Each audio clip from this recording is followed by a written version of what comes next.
இங்கே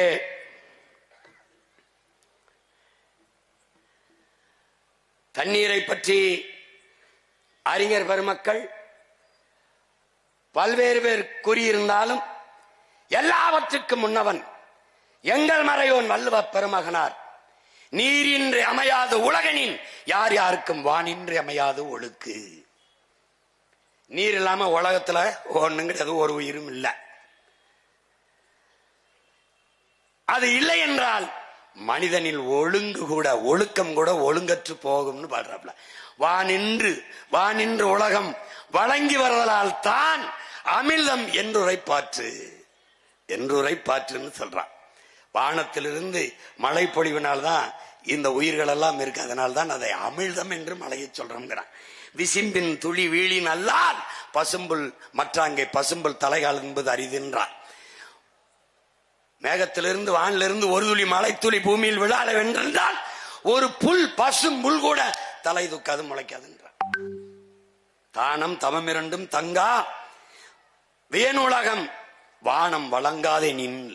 வானம் மழையை பொழியலைன்னா பிறருக்காக தானம் செய்வனும் தனக்காக தவம் செய்வனும் செய்ய முடியாது, இருக்க முடியாதுங்கிறான். ஏன்னா இந்த வான் சிறப்பு இந்த மழையை பற்றி உலகத்துல எவனுமே பாடல நம் பாட்டன் அளவிற்கு. ஒரு தடவை சொன்னா போதும்.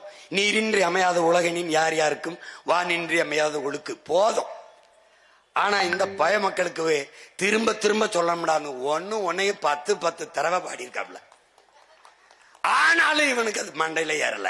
அப்ப 10ம் பத்தல.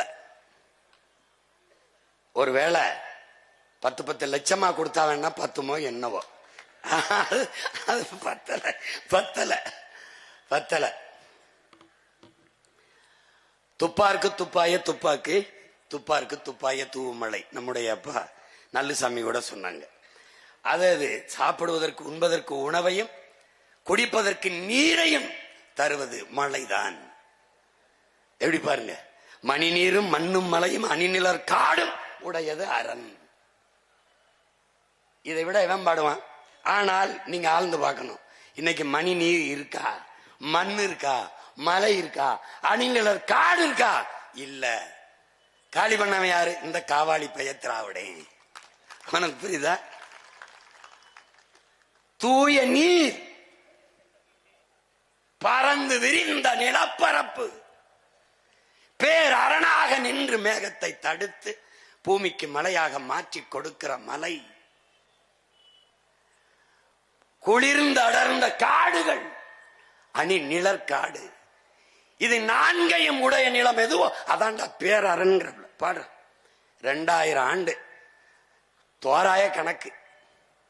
யாரும் வள்ளுவனுக்கு பிரசவம் பார்த்தவங்க இல்ல. வள்ளுவன் ஆத்தாவுக்கு பிரசவம் பார்த்த யாரும் இல்ல. சும்மா சொல்றான் 2000 ஆண்டு 1330 அப்படின்னு சும்மா சொல்றான். குரல் 5000 கூட எழுதியிருக்கலாம்.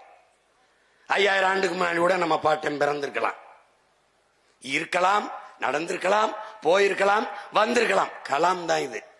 ஆனால் உறுதியான கருத்து ஒண்ணும் கிடையாது.